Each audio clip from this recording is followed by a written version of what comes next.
네, 그 사이에 대본이 왔습니다. 이 프린트가 된 지가 이게 몇 초가 안 지나가지고 뜨거워요, 뜨거워. 손이 될 것 같습니다. 네, 오늘 이 은유가 잘 되네요, 제가. 네, 오늘. 네, 손이 될 정도로 뜨거운 네, 대본이 왔습니다. 자, 김주영 기자, 요새 아무래도 이 건설부동산업계의 가장 큰 이슈, 그리고 또 우리 시청자분들도 같이 관심을 가질 만한 이슈는 역시 저 GS건설, 삼성엔지니어링 도대체 왜 이러냐 뭐 이런 얘기 아니겠습니까? 네. 그게 일단은 이 투자하시는 분들 입장에서는 가장 좀 중요한 관심사일 것 같아요. 그래서 어제 그제죠. 네. 이 GS건설 부도설 제가 잠깐 말씀드렸지만은 요즘은 뭐 가리지 않고 부도설 나오면 일단 쓰고 봅니다. 확인도 안 하고 그냥 부도설 때문에 빠졌다고 써요. 그럼 주가가 더 빠지고. 네, 나몰라라식이죠. 네, 안타깝지만 그게 또 요즘 또 현실입니다. 자, 이게 실체 없는 괴소문이다 이렇게 회사 측에서 적극적으로 해명도 했어요. 그런데 일각에서는 또 뭔가 그런 설이 나오는 데는 뭔가 알려지지 않은 속사정이 있는 거 아니냐 이렇게 또 보는 시각도 있습니다. 우리 김주영 기자 벌써 이제 건설업계 마당발에 이제 등극을 하기 직전이신데 어떻습니까? 이 논란에 대해서는. GS건설이 지난 20일에 8% 이상 빠졌고 어제 조금 회복을 정말 소폭 회복을 했는데 오늘도 또 1% 이상 내리고 있지 않습니까? 빠지고 있어요. 그런데 이 내린 근거를 파헤쳐 보자면 내년에 부도가 날 것이다. 이 메신저 한 줄이 왔단 말이죠. 받아보셨나요, 메신저? 저는 그 메신저에서 왕따가 돼 있어가지고 이런 흉흉한 메신저는 제가 다 스팸으로 처리하고 있습니다. 예. 네, 이에 대해서 말씀하신 대로 GS건설에서는 강력 부인을 한 점이 현금성 자산이 풍부하다. 지금 재무제표상으로 현금성 자산이 1조 8천억 원 가까이 되기 때문에 부도라는 것은 그것도 내년에 부도가 난다는 것은 예언 수준이다. 이렇게 해명을 하고 있거든요. 예언이다? 예. 네. 그런데 그 한 줄을 또 보자면 내년에 부도가 나는 이유가 해외 사업장에서 추가 손실이 발생할 것이라고 했는데 결국에는 시장에서 신뢰를 잃은 게 아닌가 싶어요. 1분기에 5,300억 영업 손실을 내고 나서 이제 GS가 무슨 말을 해도 투자자들이 정말 또 안 좋은 게 있나 보다 이렇게 지레 짐작을 하는 것이죠. 네. 오늘 우리가 이제 이 자리에서 GS건설에 대해서 아주 좋은 얘기를 해주면 나중에 김주영 기자가 좀 뭐 밥 한 끼 얻어먹게 되는 겁니까? 어떻게 되는 거죠? 아무래도 출입처다 보니까 애정은 있습니다만 저는 객관적인 입장에서 전달을 하고 싶습니다. 그럼 제가 좀 주관적으로 해서 우리 김주영 기자가 맛있는 밥 한 끼를 얻어먹을 수 있다.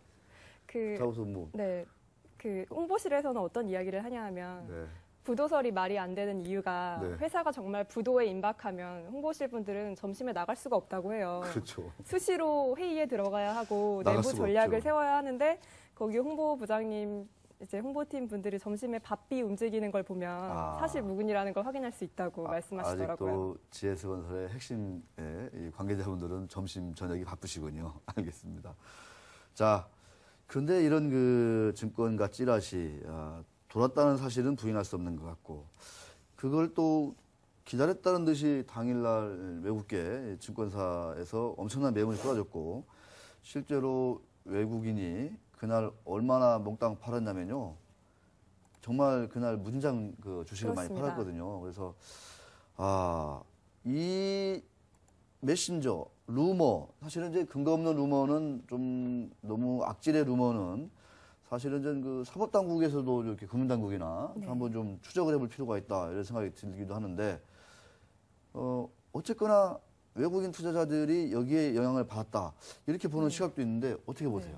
그렇습니다. 이번 GS건설 부도설을 단지 실체가 아예 없다고는 볼 수 없는 게요. 이 찌라시라는 게 모 아나운서가 파경설이다. 이런 거하고는 좀 개념이 다르다고 생각되거든요. 그렇죠. 왜냐하면 실제 지표상으로 외국인 투자자가 78억 원을 순매도하고 이런 것들이 실은 GS건설이 파르나스 호텔 지분을 매각한다고 알려지면서 현금 흐름에 문제가 있는 것이 아니냐. 외국인 투자자들이 좀 신뢰를 잃어서 투매를 했다.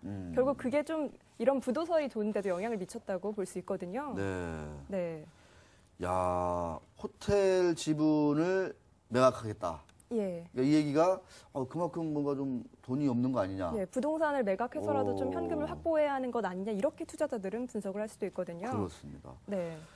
그런데 20일 날 외국인이 26만 5천 주, 그 전날에는 12만 주, 그 전날에는 14만 주, 그 전날에는 38만 주. 네. 상당히 많이 좀 팔고 있는데 네. 좀 다른 분석도 많이 좀 네. 얘기해 주세요. 네. 예, 이제 금융감독원 네. 공시를 보시면 GS건설이 20일에 주가 내리기 전에 11월 15일에 4.3%가량 하락했습니다. 그리고 그 전날 어떤 일이 벌어졌는지 보시면 분기보고서가 나왔잖아요. 그러니까 분기보고서 이후에 4% 이상 빠진 거를 좀 주목을 해보시면 그러니까. 이때 GS건설 연결 재무제표가 아니라 GS건설 자체의 재무제표를 보면 3분기에 현금이 1조 5천억 원 정도 되는데요. 네. 1년 이내에 갚아야 할 단기 금융부채가 2조 347억 원입니다. 하하. 그중에서도 단기 금융부채는 단기 차입금과 유동성 차입금으로 나눠지는데 유동성 차입금이 1조 4천억 원이 급증을 했다. 그러니까 2분기에서 3분기 넘어가면서 유동성 차입금이 급증했는데 현금을 가지고 이거를 1년 이내에 갚고 나면 현금이 1,000억밖에 남지 않는다. 그래서 내년 이후에 부도가 날 것이다. 이렇게 분석을 해서 부도설이 난 게 아닌가. 이런 분석도 많이 나오고 있더라고요. 네, 그렇습니다. 그러니까 중요한 얘기의 포인트는 뭐냐면은 워낙 좀 이제 건설 경기가 장기간 침체인데다가 뭐 아까 해외 사업장에서 이제 여기저기 좀 저가 수주해가지고 지금 거액의 손실을 지금 이제 공시한 상황이고 그러다 보니까 이번에 이제 3분기 보고서를 보다 보니까 단기 차입금 또 유동성 차입금 이게 이제 사실은 단기 금융부채라고 해가지고 좀 빨리 네. 갚아야 갚거나 할 돈이죠. 좀 차원 발행을 하거나 뭐 이렇게 된 규모가 상당히 이제 늘어났다는 거잖아요. 예. 1년 이내에 갚아야 될 돈이 뭐 2조 원이 넘는 수준이다. 이게 이제 분기 보고서에 툭 나오니까 어라? 얘기가 좀 이제 달라졌다. 네. 이렇게 보는 시각도 있다는 거죠, 그러니까. 그렇죠. 그래서 다음날 이미 주가에 반영이 되었는데 거기에 대해서 재차 분석을 통해 찌라시가 유포가 됐고 이후에 추가 하락으로 이어졌다. 이렇게도 볼 수 있다는 거죠. 알겠습니다. 참 실적도 이제 뭐 바닥이냐 아니냐 논란이 많던데 하여튼 그 얘기는 좀 이따 해보기로 하고. 자, GS건설의 공식 입장이 어떤지 여기를 한번 좀 우리 김주영 기자가 공식 입장을 좀 한번 얘기를 해주시면서 해석도 한번 좀 해주시면 좋겠어요. 네, 말씀드렸다시피 GS건설 측은 우리는 현금이 풍부하다고 주장을 하고 있습니다. 현금성 자산이 지금 1조 8천억인데 그 이유 중에 하나가 부동산을 많이 매각을 했거든요. 네.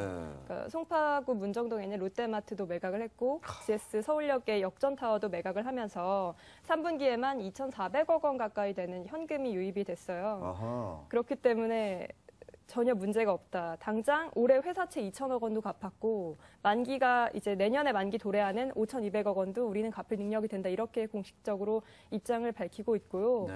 해외 손실 같은 경우에도 1분기에 5천억 원 영업 손실 내면서 밝혔다시피 올해 연간 손실 규모는 8천억 원에서 1조 원 정도가 될 것이고 추가 손실은 없을 것이다. 그리고 내년 1분기 이후에는 양질의 수주가 반영이 되면서 그때는 좀 영업이익도 소폭 개선되지 않겠느냐 이렇게 밝혔습니다. 알겠습니다. 근데 제가 그 김주영 기자가 딱 준비한 얘기를 제가 살짝 봤는데 네.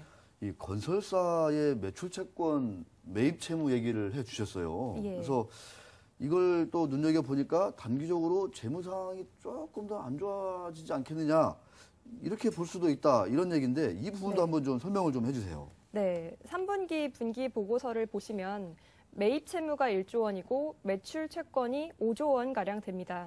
보통 건설사의 매출 채권과 매입 채권이 좀 차이가 난다고는 해요. 네. 하지만 이렇게 4조 원 정도 차이가 날 정도로 크지는 않거든요. 그 네. 이유에 대해서 증권가에서는 이런 분석을 하더라고요.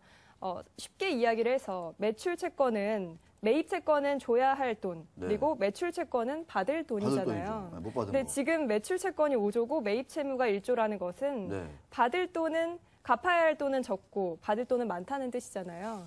그러니까 그 네. 이야기를 보면 공사에 대해서 합정동 메세나폴리스라든지 일산 식사지구 자이라든지 그런 것들을 보면 이미 공사가 완료된 부분에 대해서 하도급 업체에 준 돈은 많은데 이제 소비자한테 받아야 할 분양 대금을 아직 받지 못했다는 건데요. 근데 그렇게 많아요, 그게? 네, 건설사들이 이제 분양이 잘 되지 않다 보니까 할인 분양을 하기도 하고 잔금 납부를 좀 유예해주는 제도를 시행을 하고 있거든요. 네. 그러니까 분양 대금을 한 번에 내는 게 아니라 몇 년에 걸쳐서 이제 내게끔 내죠. 하기 때문에 아직 못 받은 돈이 많다는 거거든요.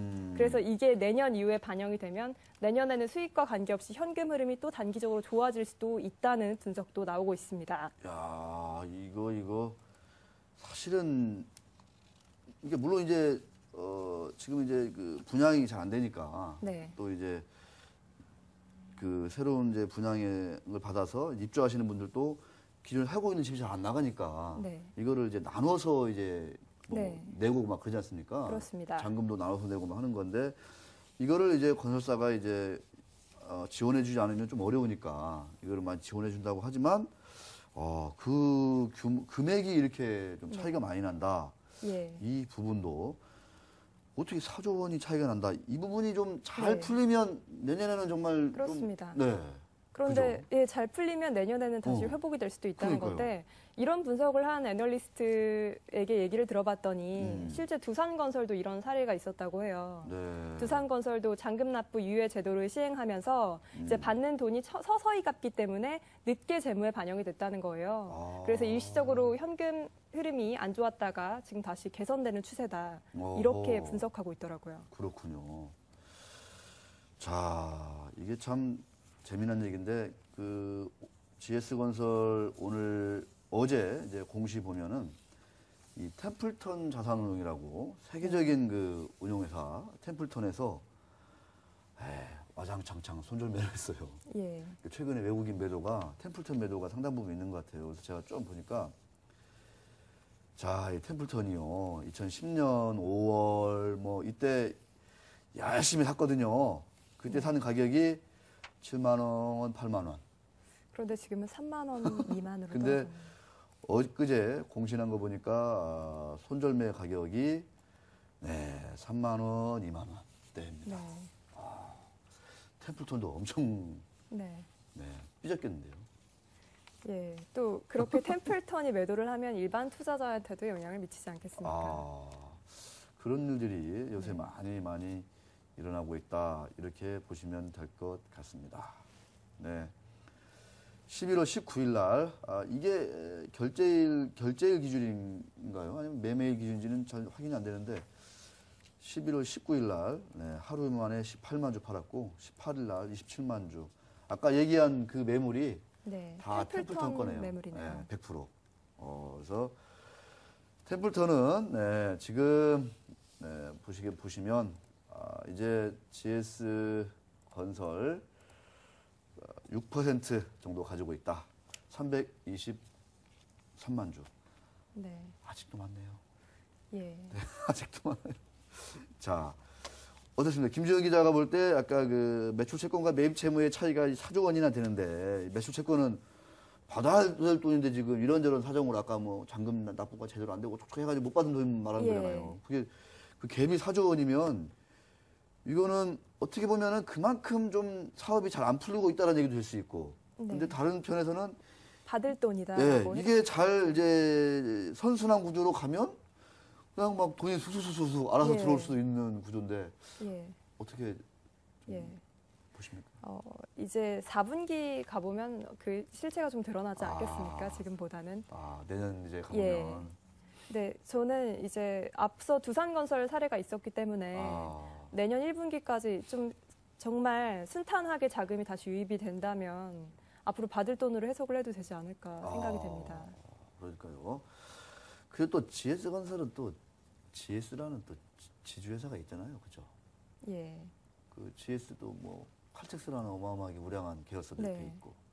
그래서 최근에 SK건설 같은 경우에는 유상증자도 하고 했잖아요. 맞아요. 근데 GS도 이제 그룹사에서 도와주지 않겠냐 이런 기대도 나오고 있는데 아까 말씀드렸다시피 그 인터콘티넨탈 호텔에서 파르나스 호텔 지분을 GS에서 이제 사주지 않겠냐는 분석도 제기되고 있거든요. 네, 알겠습니다. 자, 우리 김주영 기자가 한 얘기를 그 이면에 대한 이야기, 이 얘기들을 잘 한번 보시면은 좀 나중에 지금 당장은 아니더라도 좀 시간이 지나고 나면 또 똑똑한 분들한테는 뭔가 좀 좋은 그 아이템이 되지 않을까 이런 생각을 해봅니다. 자, 김 기자. 근데 이제 주택 사업만으로는 돈이 안 되다 보니까 참 주택 사업은 한계가 있어요, 명백히. 아까도 얘기한 듯이 사람들이 집을 안 사요. 예. 사도 그냥 20평대, 30평대만 사거든요. 네. 그거 가지고 건설사들이 돈을 벌기에는 한계가 있어요. 제가 볼 땐. 예.